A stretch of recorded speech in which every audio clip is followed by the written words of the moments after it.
Então nós vamos voltar com a série de exposições em Apocalipse. Vamos abrir no capítulo 11, Apocalipse capítulo 11. Vamos fazer a leitura dos versos 14 em diante. Passou o segundo ai, eis que sem demora vem o terceiro ai.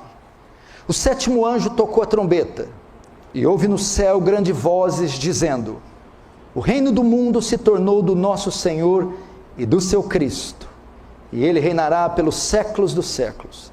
E os 24 anciãos que se encontram sentados no seu trono, diante de Deus, prostraram-se sobre o seu rosto e adoraram a Deus, dizendo: graças te damos, Senhor Deus Todo-Poderoso, que és e que era, porque assumiste o teu grande poder e passaste a reinar. Na verdade, as nações se enfureceram, chegou, porém, a tua ira e o tempo determinado para serem julgados os mortos, para se dar o galardão aos teus servos, os profetas, aos santos e aos que temem o teu nome, tanto aos pequenos como aos pobres, e para destruíres os que destroem a terra. Verso 19, abriu-se então o santuário de Deus que se acha no céu, e foi vista a arca da aliança no seu santuário. Sobrevieram relâmpagos, vozes, trovões, terremotos e grande saraivada. Até aí, deixa aberto aí, não feche, feche apenas os olhos.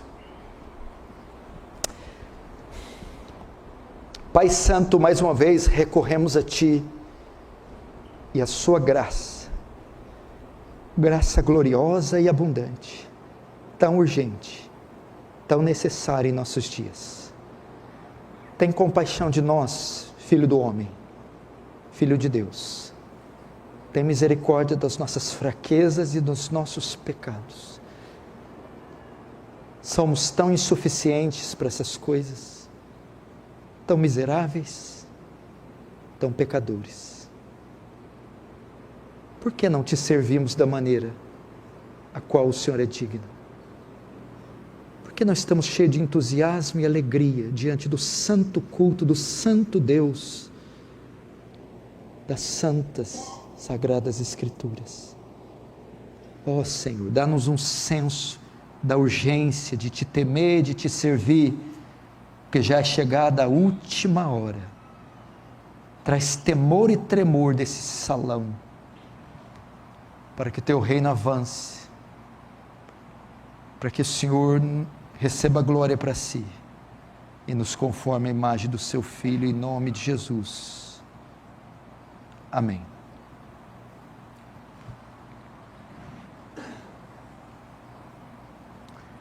Irmãos, hoje é a 16ª mensagem da série de Apocalipse. O tema da minha mensagem de hoje é a última trombeta, a 7ª trombeta, o fim.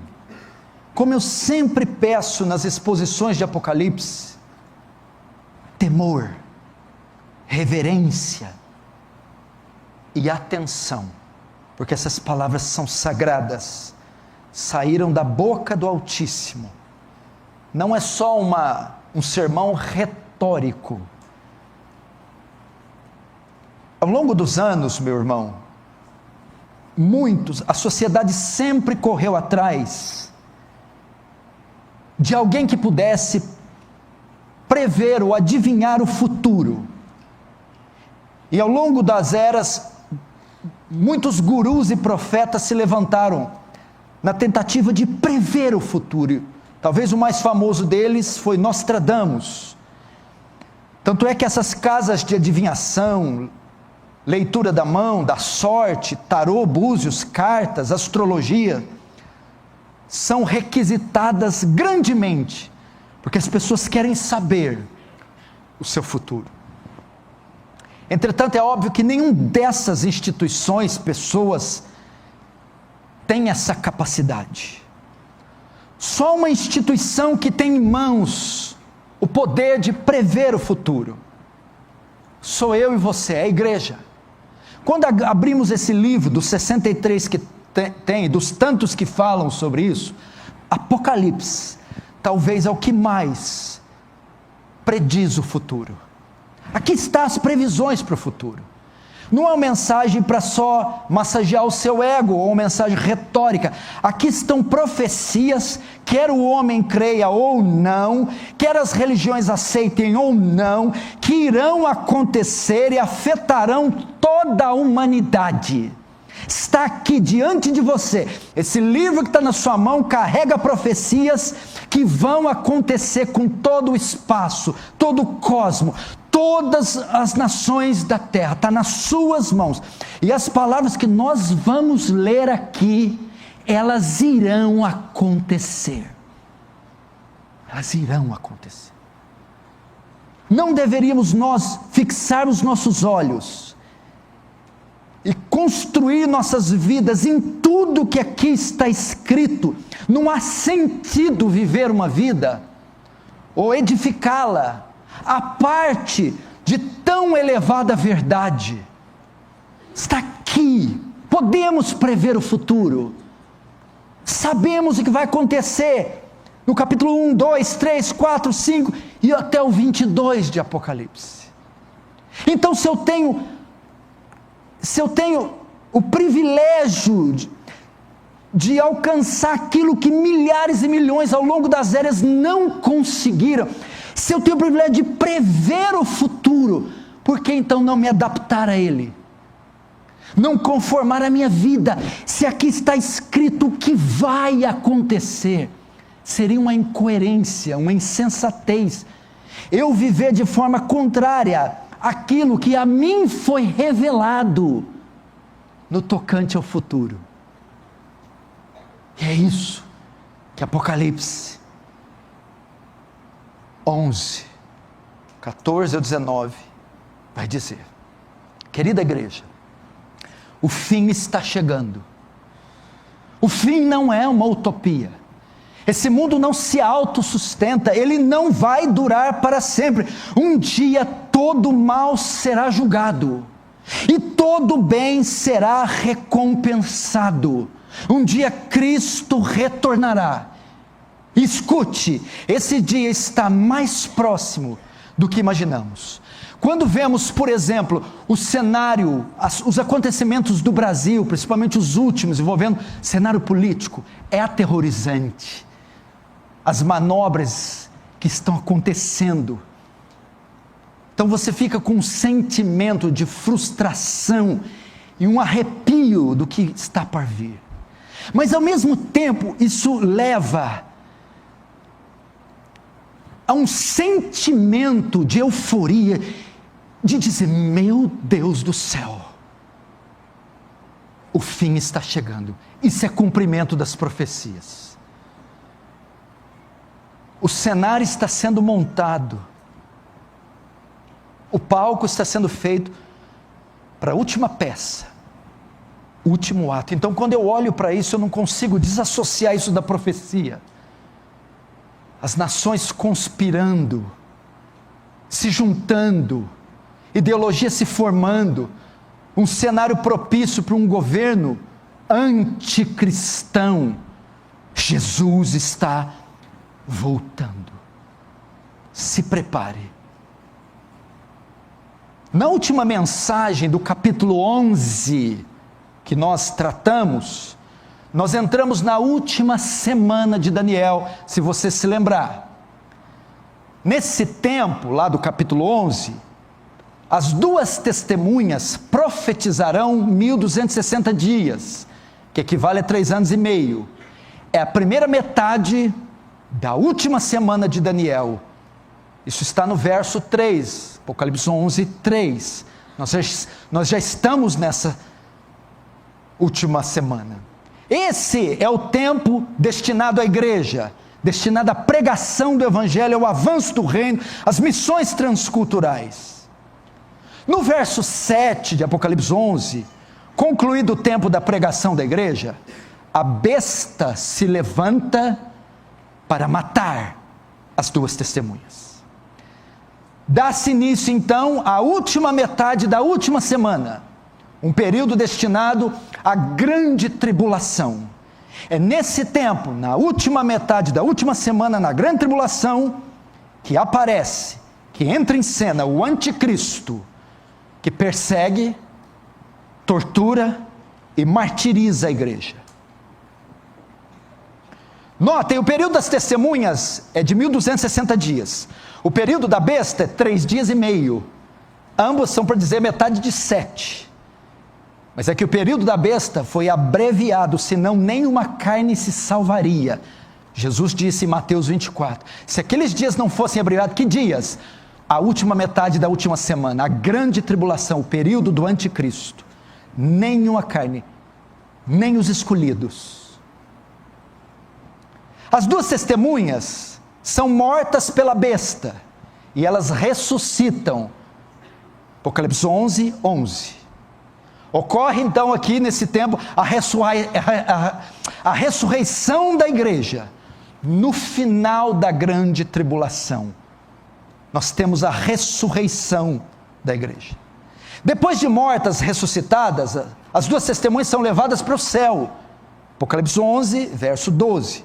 Acontece então o arrebatamento da igreja. Ele se dá no final da grande tribulação e não antes dela.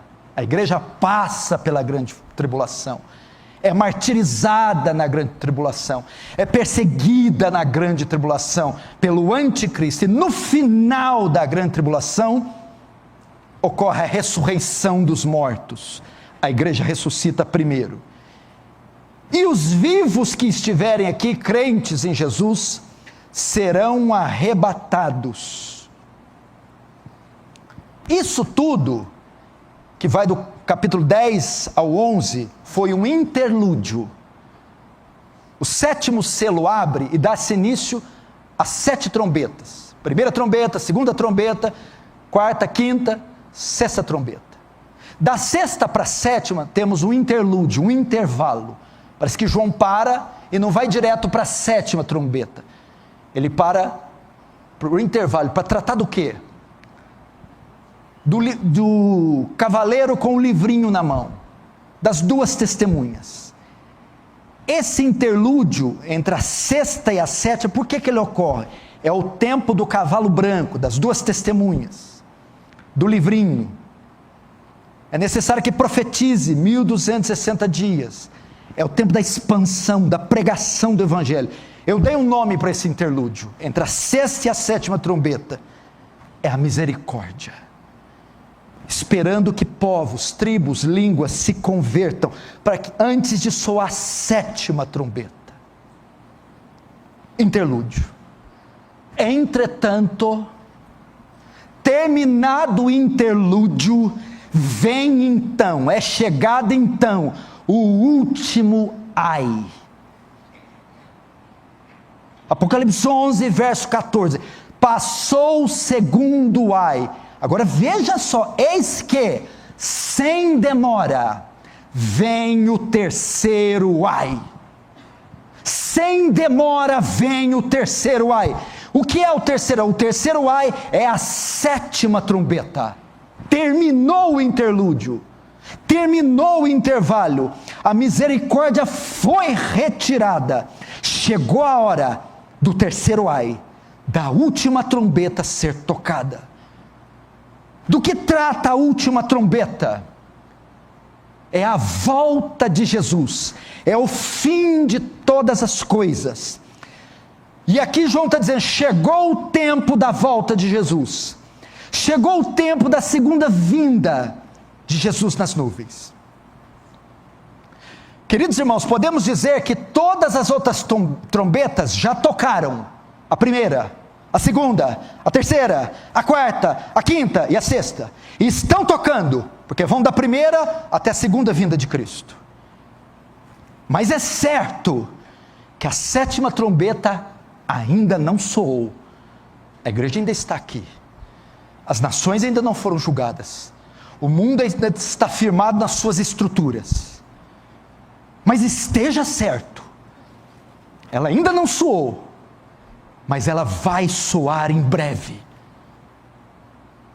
Eu creio que está tão próximo que é como se o 7º anjo já estivesse com a 7ª trombeta em seus lábios, pronta a um sinal, a uma ordem do Cordeiro de soar e tocar a 7ª trombeta.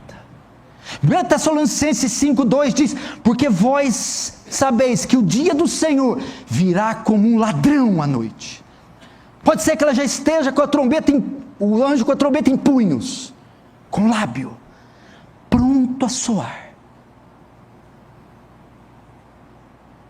Sabe o que é o mais curioso para vocês? E quando eu vejo esses bancos, essas cadeiras vazias, é que muitos vivem como se essa trombeta nunca fosse soar.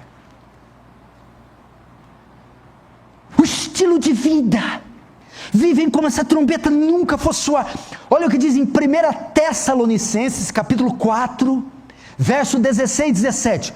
Porquanto o Senhor mesmo, dada a sua palavra de ordem, ouvida a voz do arcanjo, e ressoada a trombeta, o que Paulo está falando em Tessalonicenses? A 7ª trombeta. O que acontecerá quando a 7ª trombeta? O Senhor descerá dos céus, e os mortos em Cristo ressuscitarão primeiro. Depois nós, os vivos, os que ficamos, seremos arrebatados. Quando é que essa palavra de ordem vai ser dada? Dada a palavra de ordem, ouvida a voz do arcanjo. Quando é? É o que está no capítulo 5. Será como um ladrão na noite. Ninguém sabe. Eu não sei. Eu temo o dia que eu entrar no meu carro para viajar, para pregar a uma cidade e não voltar. Então a trombeta vai ter soado para mim. Eu temo o dia que a idade chegar e eu tiver alguma complicação intestinal, vascular, e a trombeta soar para mim. Ou eu temo que ela de fato soe para todos nós. E Jesus diz: se o pai de família soubesse a que hora do dia o ladrão vier, ficaria vigiando. Portanto vigiais, porque não sabeis a hora que há de vir o vosso Senhor. Eu sou de um tempo que eu cresci, onde essas mensagens eram comuns. Escrevia esse livro, pregava sobre isso, tinha ilustrações e quadros em casas, havia expectativa sobre a volta de Jesus e temor. Hoje eles estão como Noé, comendo, bebendo, comprando, vendendo, casando-se e dando-se casamento. Por isso que a teologia coach está fazendo um sucesso, porque os pastores estão dando o que a massa quer estética, academia, cosméticos, gordura, quer enfeite, prosperidade, riqueza, sucesso. Querem postar nos fins de semana fotos nas praias, sem roupas, curtindo. Não estão na iminência da volta de Jesus. As pessoas estão buscando riqueza, beleza. É o que Jesus disse. Eles estariam assim, comprando e vendendo, preocupando-se com outras coisas. Lembra do que Paulo disse? Que está chegando o tempo que os que comprem e os que possuam vivam como se nada tivesse, e os que casem os casados como se não casados fossem. Paulo está dizendo: estão vivendo um tempo tão... A iminência da volta de Jesus tem que mudar meu comportamento, meu estilo de vida. E aqui a trombeta está para soar, gente. E mesmo que a trombeta não soar agora, quantos anos você tem de vida? Quantos você tem a mais do que você tem? Dá para contar nas duas mãos. É muito rápido para viver uma vida para esse mundo só. A trombeta vai soar a qualquer hora. Maranata, hora vem Senhor Jesus. Olhai por vós, para que os vossos corações não se carreguem das bebedices, glutonarias e os cuidados dessa vida, e venha sobre vós de improviso aquele dia. Cuidado. Vigiai e orai, para que não entreis em tentação, porque na verdade o espírito está pronto, mas a carne é fraca. Vigiai, porque não há de saber a hora que há de voltar o vosso Senhor. Vamos então para a 7ª trombeta.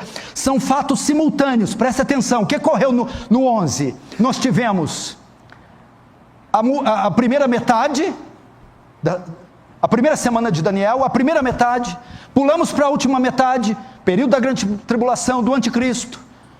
martírio da igreja, depois ressurreição da igreja, ressurreição dos mortos, arrebatamento, e agora, seguindo o cronograma, o grande finale, a volta de Jesus. Ela se sucede na última metade da última semana, após o martírio da igreja, após a ressurreição, com o arrebatamento, simultaneamente Cristo volta. Verso 15: o sétimo anjo tocou a trombeta, e houve nos céus grandes vozes dizendo: o reino do mundo se tornou de nosso Senhor e do seu Cristo, e ele reinará pelos séculos dos séculos. O texto começa dizendo que há grandes vozes no céu. Preste atenção aqui. Apocalipse é um livro, se você reparar até aqui no 11, você acompanha comigo a série, é um livro que relata muitos sons, muitas vozes, muitos barulhos. No capítulo 1 de Apocalipse, verso 10, João diz: ouvi por detrás de mim uma grande voz. Apocalipse capítulo 4, verso 1, João diz: eu ouvi como voz de trombeta ao falar comigo. Cada ciclo do Apocalipse são 7 ciclos. O Apocalipse é assim, conta e reconta a mesma história, que vão da primeira à segunda vinda de Cristo, 7 vezes, 7 ciclos. Cada ciclo é marcado por vozes, sons, barulho, e à medida que os ciclos vão passando, vai aumentando a intensidade desses sons, desses símbolos, dessas cores, dessas formas. E o que esses sons significam? Eles exprimem excitação, eles exprimem expectativa, eles exprimem desejo. É isso que esses sons exprimem. Mas desejo pelo quê? Expectativa pelo quê? Eles anseiam pelo fim. São sons que significam clamor. Eles clamam pelo fim, clamam pela volta de Jesus. Queridos irmãos, aqui já tem um princípio. Isso nos diz o quanto o povo de Deus deve desejar a volta do Senhor. Deve desejar. Paulo nos diz que toda a criação espera a ardente manifestação dos filhos de Deus. E no grego diz que a criação fica na ponta dos pés, esticando o pescoço, esperando a volta de Jesus. Está em Romanos capítulo 8 isso. Nós deveríamos nutrir a mesma coisa. João Calvino diz que aquele que não anseia pela volta de Jesus, ou pela sua segunda vinda, fez muito pouco progresso na sua vida espiritual. Esses sons, essas vozes, são para dizer: igreja, Maranata, desejamos que venha, Senhor, vem redimir esse mundo, vem reinar com poder e glória, vem arrebatar a sua igreja, Senhor. Essas vozes estão anunciando a João que o fim chegou. Você fica assim, entusiasmado pela volta de Jesus? Você cria uma ardente expectativa para esse dia chegar. Eu me lembro de um dos cristãos que eu conheci na minha jornada. Eu conheci alguns cristãos muito piedosos, eu já contei. Um deles era um frentista de um posto de gasolina, muito humilde, muito simples, e às vezes eu passava lá para abastecer, e de repente ele estava ali, e do nada ele parava e dizia: às vezes eu fico aqui no posto, olho para o céu e fico imaginando, como será que vai ser lá na glória? Um homem de quase 50 anos, parecendo uma criança, como será que vai ser no céu? Como será que vai ser o dia que Jesus voltar? Você é como esse simples frentista, que sabe que não é daqui, que sabe que está de passagem, e que anela, que deseja ardentemente pelo retorno do Senhor Jesus. Quantas pessoas, jovens solteiras, eu já vi: Jesus, não volte antes de eu casar, não volte antes de eu comprar meu carro, não volte antes disso, não volte. Que coisa mais absurda, que blasfêmia é essa? Qual empreendimento nessa terra pode se comparar ao valor da volta de Jesus?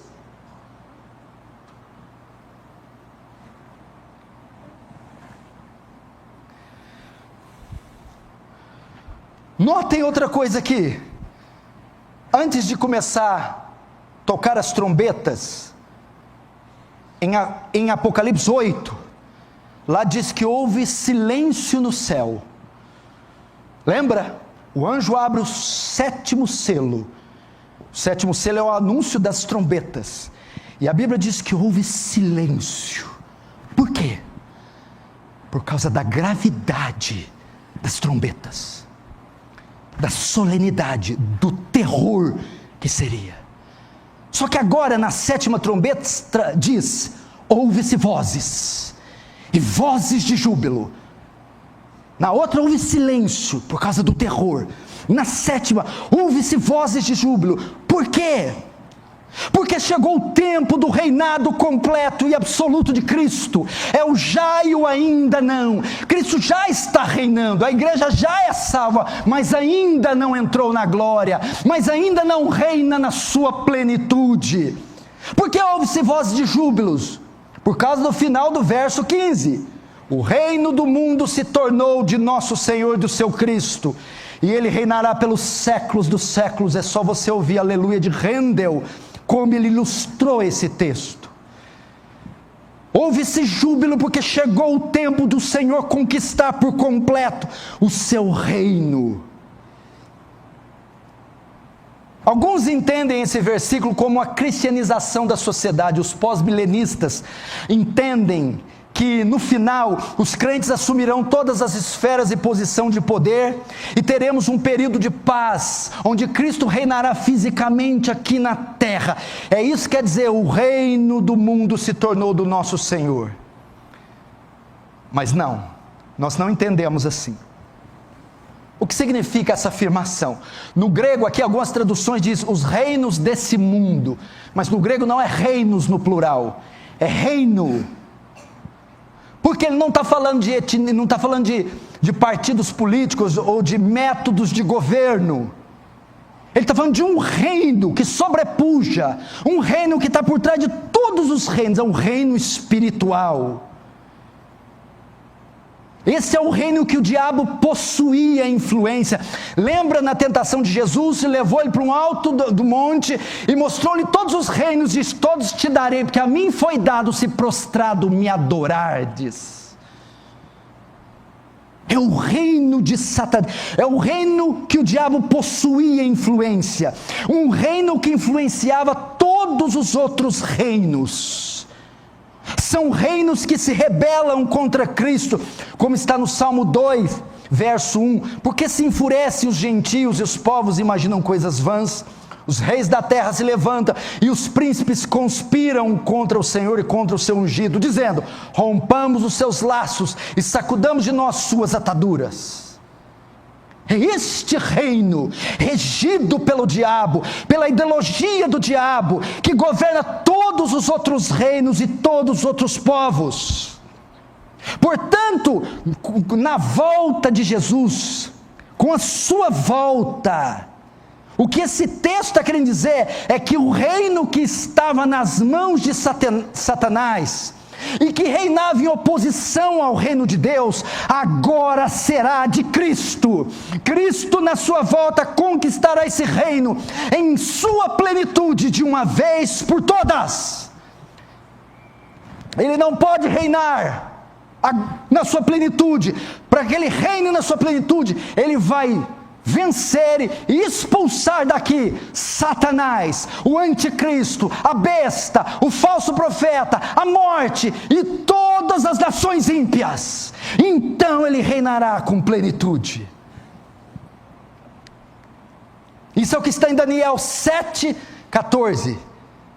Olha o que diz sobre Cristo: foi-lhe dado a Cristo domínio e glória e o reino, para que os povos, nações e homens de todas as línguas o servissem.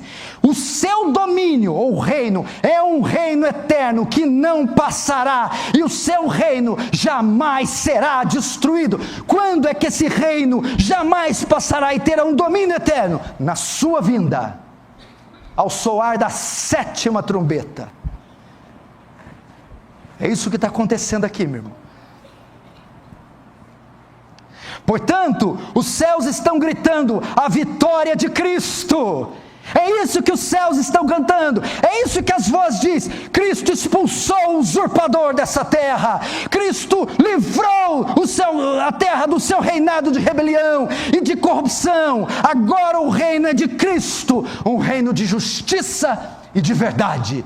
É isso que vai acontecer no fim.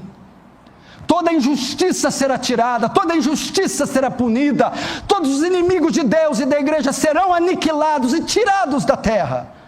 Não haverá ideologias, não haverá corrupções, não haverá partidos, tudo isso será extinto.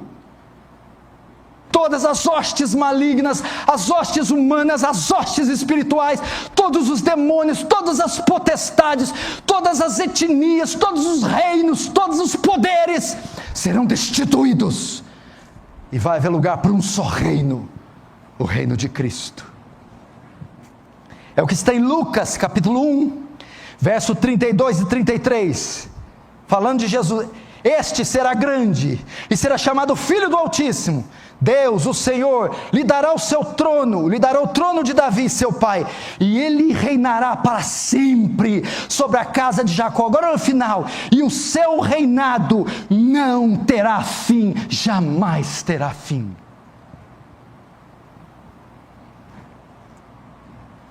Esse dia está chegando, meu irmão.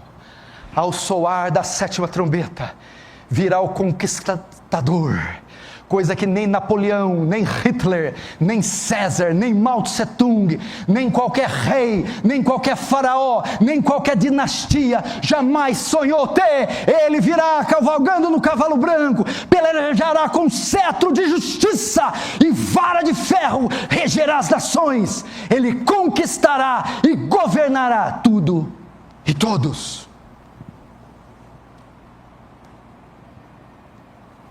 O que João está dizendo aqui é a batalha de 2 reinos, o reino caído, o reino de Satanás, agora sendo derrotado pela vinda do Senhor na plenitude do seu reino. São 2 reinos. Deixa eu fazer um parênteses aqui para perguntar. Olhe para mim, de qual lado você está? Qual dos 2 reinos você faz parte? Você ainda pode mudar isso hoje, antes do soar da última trombeta. Você não precisa morrer em seus pecados. Marcos 1,14 diz: o tempo está cumprido, o reino de Deus está próximo, arrependei-vos.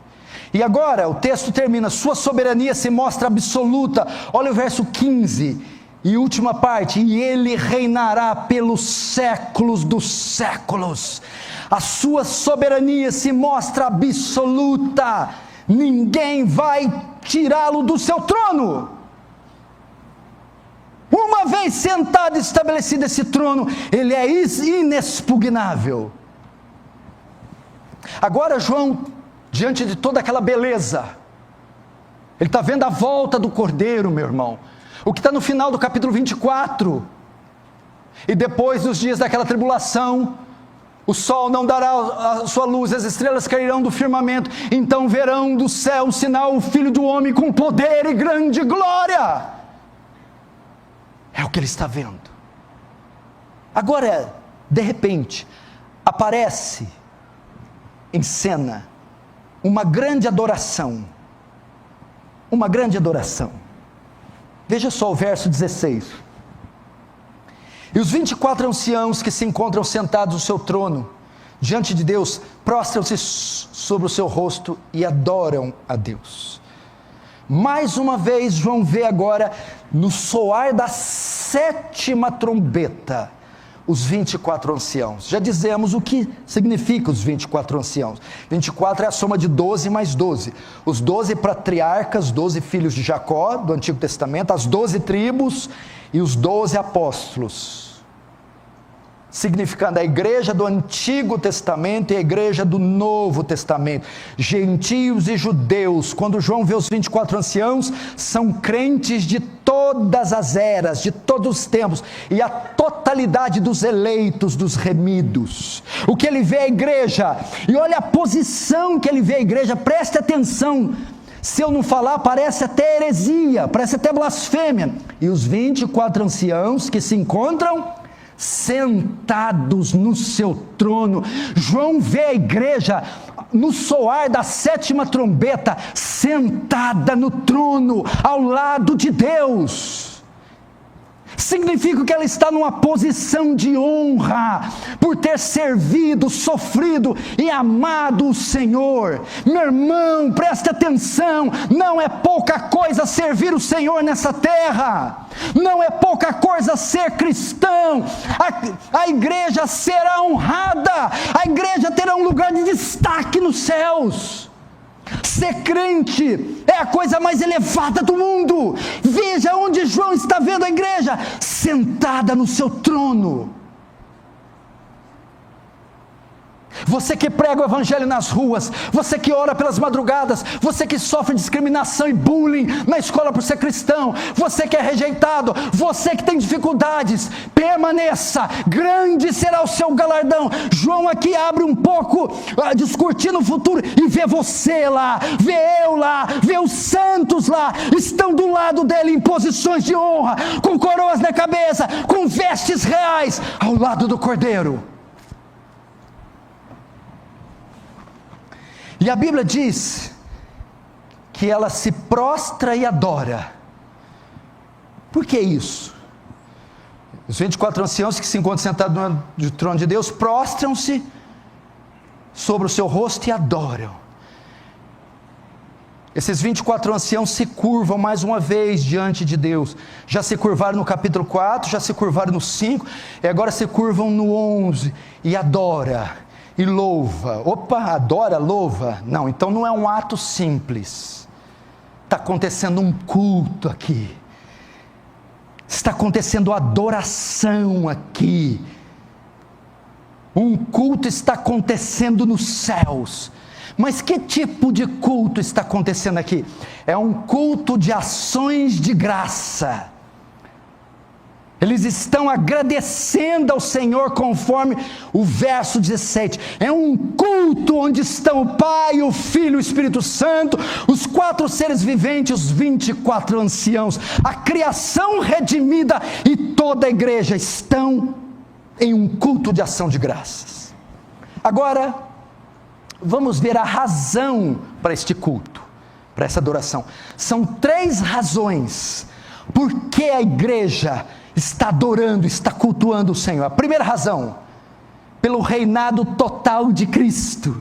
Veja o verso 17, dizendo: graças te damos, Senhor Deus Todo-Poderoso, que és e que era, porque assumiste o teu grande poder e passaste a reinar. Eles estão cultuando, louvando a Deus pelo Cristo, pelo seu reinado total. Os santos iniciam um grande culto de louvor pela vitória completa de Cristo e a posse total do reino. Que coisa gloriosa, meu irmão! É isso que celebraremos nos céus, a vitória desse vencedor, que vem montado no cavalo branco, que rompeu os grilhões da morte, ressuscitou no 3º dia e subiu em glória, e ele está sendo aclamado, adorado pela sua vitória. Agora o reino é todo seu, aqui é o fim do fim, todos estão sendo despojados, julgados e recompensados. Aqui também aprendemos um princípio no louvor. O que cantar? Qual o conteúdo do cântico? O texto diz aqui, que és, que era, e porque assumiste o teu grande poder. Primeiro, porque nós adoramos, preste atenção, equipe de louvor, irmãos. Primeiro, quem és? Pelo que ele é. Louvamos os seus atributos. É isso o conteúdo dos cânticos. Não tem olha para mim, tem sabor de mel, remove a minha pedra. Não se canta isso. Se canta quem Deus é, se canta seus atributos, se exalta, se destaca sua grandeza, majestade, glória. Segundo, quem ele era, quem és e que eras. O que era? O que ele era? Era homem, se encarnou. A cruz. Nós louvamos a Deus por quem Ele é e pelo que Ele fez. Suas obras, quais são? Criação do mundo, milagres, mas qual é a sua maior obra? A redenção, através do seu Filho. Nós cantamos a humanidade, a encarnação, a morte, a ressurreição e a assunção de Cristo. E que mais? E o que Ele se tornou? Porque assumiste o seu grande poder, o que Ele se tornou? Seus atributos, sua obra e o seu reino. Segunda razão pelo que louvamos o Senhor, pelo juízo final.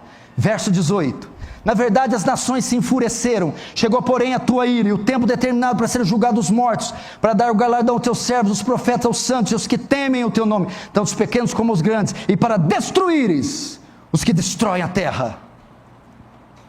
É sobre isso que eles estão cantando. Chegou porém a tua ira.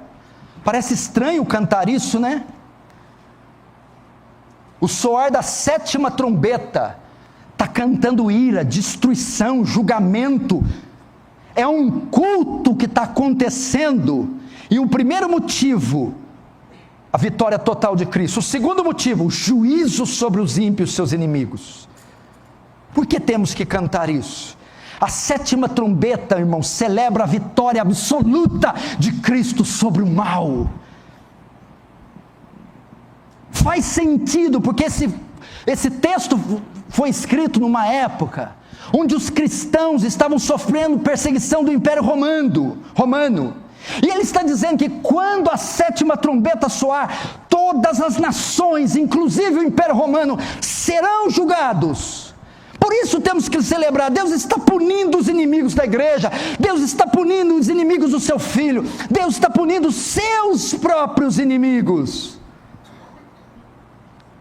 Eles estão cantando a vitória final do nosso Deus. Eles estão dizendo: o mal não tem a vitória final, é o nosso Deus que tem a vitória final. Eu estava vendo esses dias o documentário, mais uma vez, do Terceiro Reich alemão, da ascensão e queda de Hitler. Hitler queria copiar o modelo dos governos dos imperadores romanos, e o Terceiro Reich para ele duraria 1000 anos. Toda a pompa, toda a fúria, toda a tecnologia, toda a articulação. Foi considerado o maior líder militar de todos os tempos, mas do dia para a noite tudo aquilo ruiu, despencou, e o Terceiro Reich foi dizimado, e a Alemanha nazista pulverizada. Assim serão esses reinos, e nós temos que glorificar a Deus por isso. Terceira razão para cantar, pelo galardão dos santos. Verso 18, parte final: para se dar o galardão aos teus servos, os profetas, aos santos e aos que temem o seu nome. Por isso que eles estão fazendo um culto. Queridos irmãos, Ele não só punirá os ímpios, mas também recompensará todos os cristãos. Eles estão cantando porque iremos receber galardão no céu. Olha lá, olha só: para se dar o galardão aos teus servos, aos profetas, vai haver uma recompensa. Ah, pastor, mas eu sou tão pequenininho, um crentezinho tão pequenininho. Isso aí está falando de Elias, Moisés e Paulo. Não, meu irmão, não é só uma categoria especial que vai receber o galardão. Veja no 18, para dar o galardão aos servos, aos profetas e aos que temem o seu nome, tanto aos pequenos como aos grandes. Todos vão receber um galardão, todos vão receber uma recompensa, do maior ao menor. E isso é algo para se cantar. Essas são as 3 razões. Deixa eu dizer algo para você. Você que rejeitou o mundo, você que rejeitou o pecado, você que creu em Cristo, você estará presente nesse culto, você estará aqui nessa festa celestial. Você estará aqui. Você já viu quando tem essas celebrações, esses coquetéis, essas bodas, esses jantares finos, luxuosos, e você recebe um convite, vem aquela carta timbrada em relevo, com o brasão da família, sabe? E você vai. E você fica tão honrado. E quando você não é convidado, você fica tão chateado, ou você não sou merecedor de estar ali, mas aqui não, você recebeu, meu irmão, uma dívida que está carimbada com o sangue de Jesus, que te permite entrar aqui. Você é o convidado de honra, você está vestido com as vestes nupciais, e o seu lugar está aqui reservado.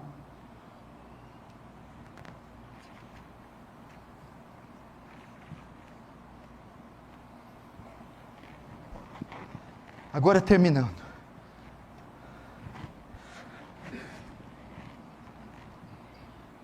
É isso que eles estão celebrando. Cristo está voltando, a 7ª trombeta soou,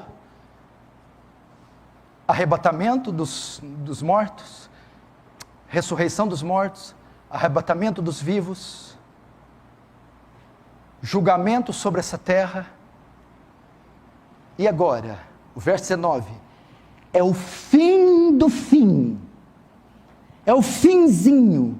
E aqui no 19 nós temos o mais glorioso de tudo. Preste muita atenção no 19 agora, o fim do fim aqui.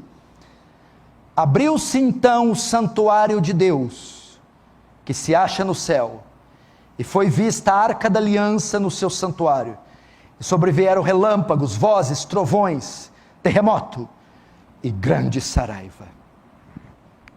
Presta atenção, preciso da sua atenção agora. Abriu-se então o santuário de Deus no céu, João diz. O que é isso? O que isso significa?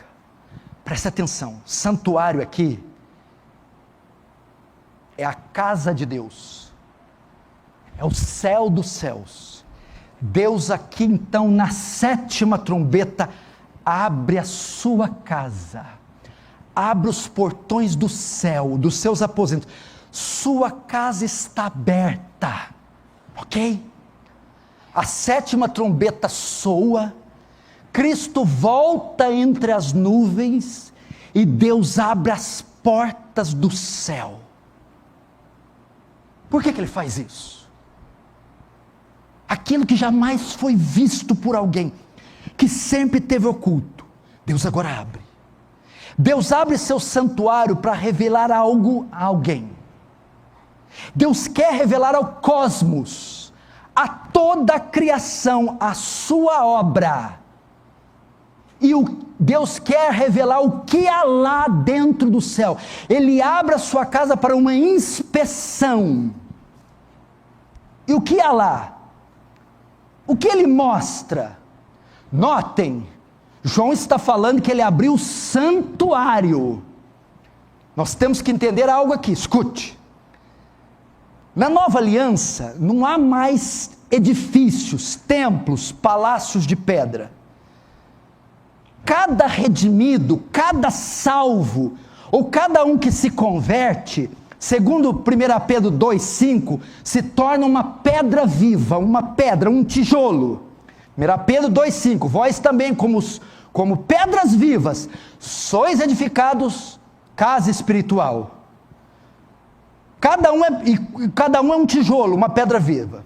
E como pedra viva, é encaixado no templo, é parte da quantidade de tijolos que formam o templo.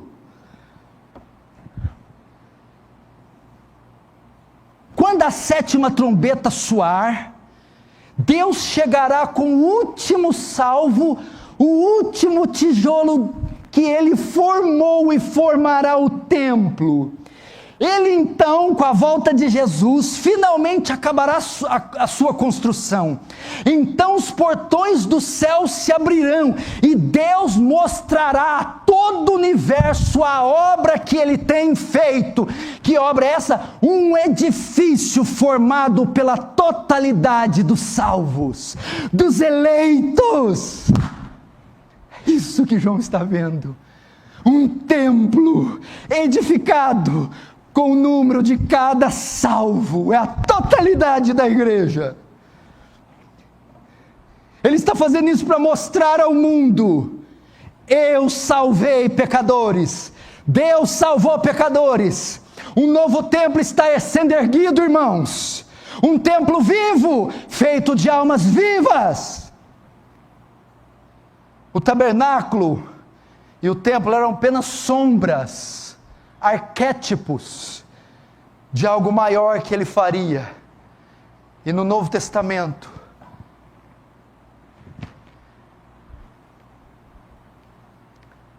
não tem nem como prosseguir.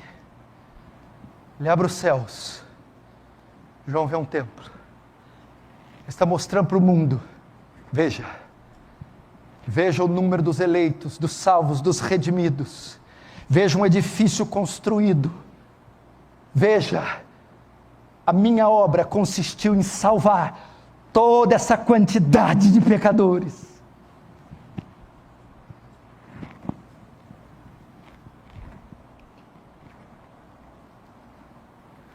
Vem cá, você que está aí meio desavisado, você que está me vendo, não tem vontade de ser um tijolinho desse templo? De fazer parte daqui? Você que é só religioso, convenhamos, Deus sabe que você pensa o que faz fora da igreja. Você não tem vontade de fazer parte? Imagina uma obra de Van Gogh, Picasso, Da Vinci, Michelangelo, Leonardo, e ele retratar você em um ponto. Seria uma coisa grandiosa se aparecesse na Mona Lisa, ou se fizesse parte da Pietà, ou da Ceia.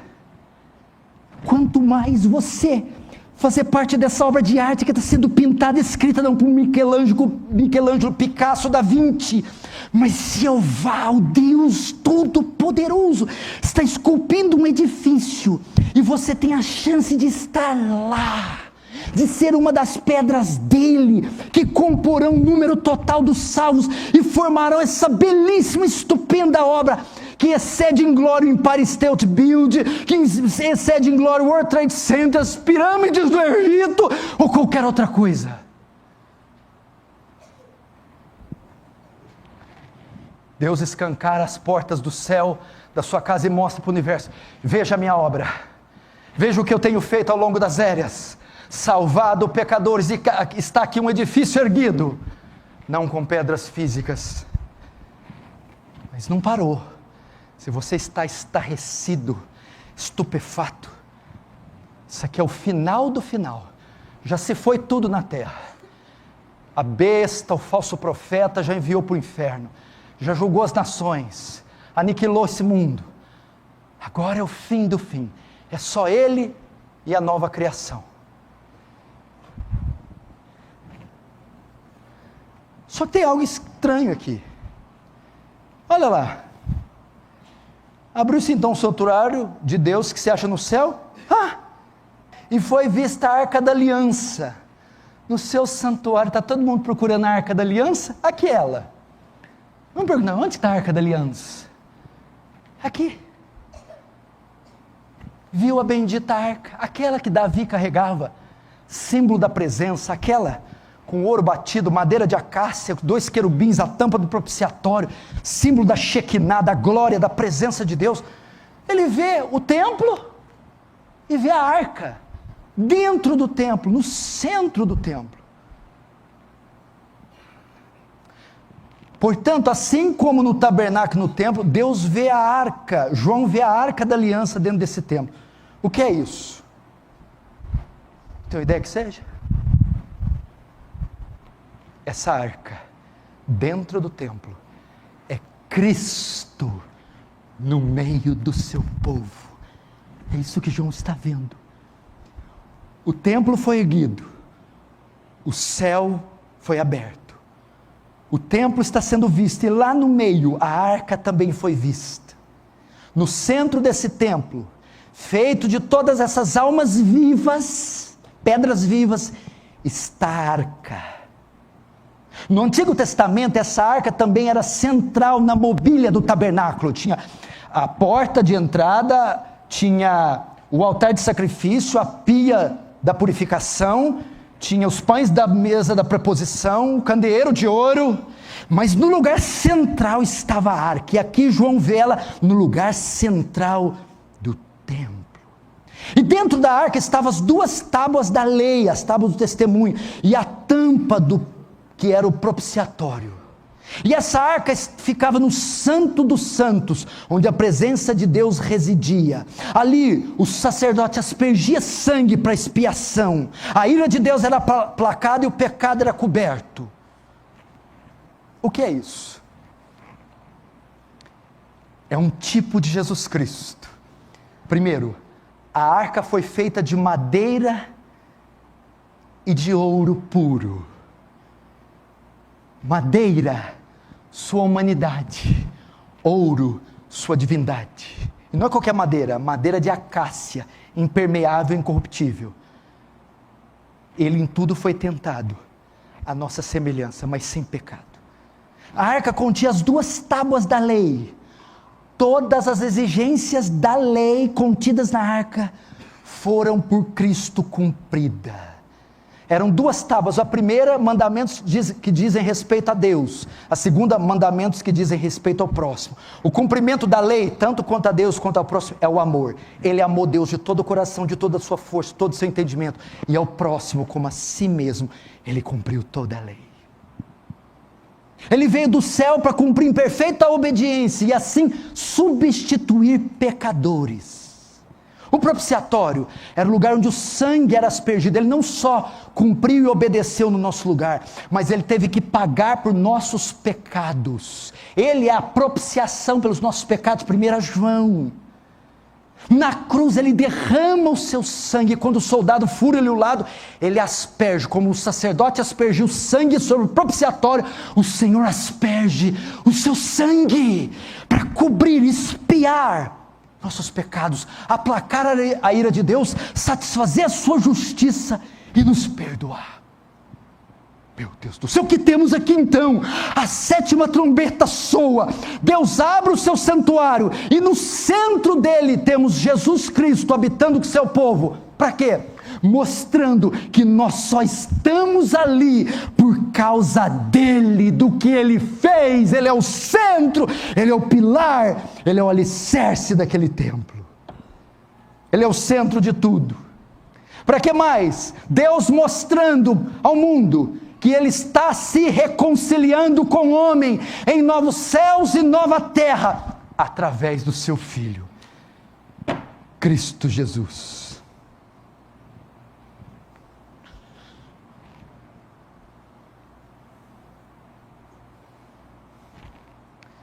Que coisa gloriosa, meu irmão.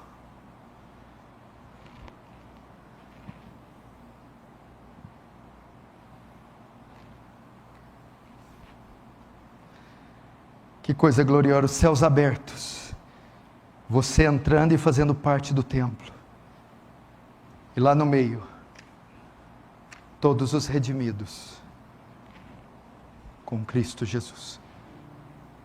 Isso que João está vendo. Encerra-se o último ato, fecham-se as cortinas, dá-se lugar agora para uma nova criação. A redenção consumou o seu plano e chegou no seu ápice. Agora Deus está habitando com o seu povo, por intermédio de Cristo, seu Filho, sem o qual não poderíamos sobreviver.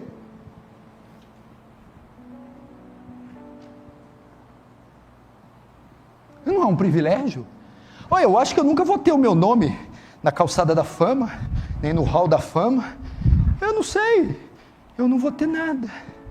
Eu já estou ficando velho, você também está acabando tudo.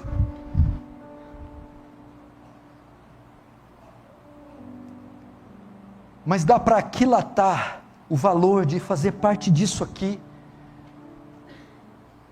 de estar presente aqui. Ah, meu Deus do céu. E eu quero terminar rapidinho, bem rapidinho, a última frase do 19. E sobrevieram relâmpagos, vozes, trovões, terremotos e grande saraiva. Olhe para mim. Quando o Senhor tira a igreja dele aqui, ressuscita os mortos, o que sobra aqui na terra? Os ímpios, a besta, o falso profeta, esse mundo, está tudo aqui.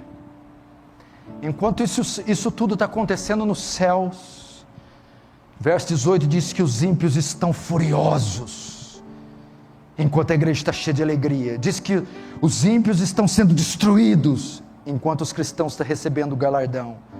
E que para os ímpios é o dia da ira, enquanto para a igreja é dia da redenção. Faz uma reflexão da sua vida.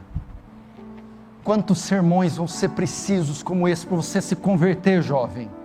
Jovem, você dá trabalho demais para tua mãe. Rebelião, pornografia, mundanismo, palavrão, mentira. O que cabe a você é o lago de fogo. Maridos que só acompanham as mulheres, mas não sabem ler a Bíblia, não se converteram. Esposas, que adianta você ver de aparência? Quando João Batista foi pregar para os judeus, ele falou: sai fora, João Batista. Somos filhos de Abraão, somos da descendência de Davi sanguínea. Ele diz: não diga temos por pai Abraão, porque Deus dessas pedras pode suscitar filhos a Abraão. Ou seja, eu estou na igreja bíblica, eu estou na Aliança do Calvário, eu acompanho as séries de exposições. Isso não é suficiente. Você precisa nascer de novo. Você precisa odiar o que você ama, amar o que você odeia. Você precisa amar o Senhor Jesus Cristo, desprender desse mundo. Há muitas vaidades, há muito mundo ainda. A maior evidência de um salvo é o amor ardente por Cristo. Esse dia está chegando, o anjo está com a trombeta em mãos, a qualquer hora pode soar. Venha Cristo, venha. Imaginemos assim, eu vou conjecturar. Veja isso, venha comigo aqui. Imagina João vendo um edifício, devia ser de uma extensão, de um tamanho gigante. Imagina ele vendo. De repente João nota que tem uns buraquinhos. Falta um tijolinho ali, falta outro ali, outro ali. Aí João, mas o que será aquilo?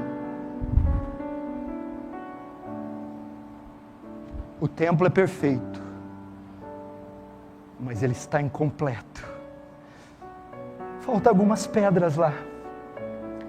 Quem sabe não seja sua mãe aquela pedra que falta. O seu pai que você tanto chora é uma pedra. Quem sabe não seja você aquela pedra. O edifício ainda não está completo, porque a trombeta pode estar nos lábios do anjo, mas ainda não soou. Enquanto ela não soou, mais pedras podem ser inseridas naquele edifício. E elas têm que vir quando? No interlúdio, onde o cavalo branco, onde as duas testemunhas e o livrinho está aí pronto para profetizar. Eu quero começar com você. Vinha, você está cheio de penduricalho, cheio de coisa, largue isso, desista e corra para Cristo. Desista de méritos, desista de obras, desista de enganar esposos, filhos, se renda. Fala como filho pródigo: pai, eu pequei, me trata pelo menos como empregado, eu pequei, me recebe, não me deixa fora, eu pequei. Comece por você. E se fosse o último culto, meu irmão? E se eu receber hoje às 3 da manhã uma notícia: fulano se acidentou, fulano está na UTI, pastor, vai lá, e eu chegar lá, o médico disse: tarde demais.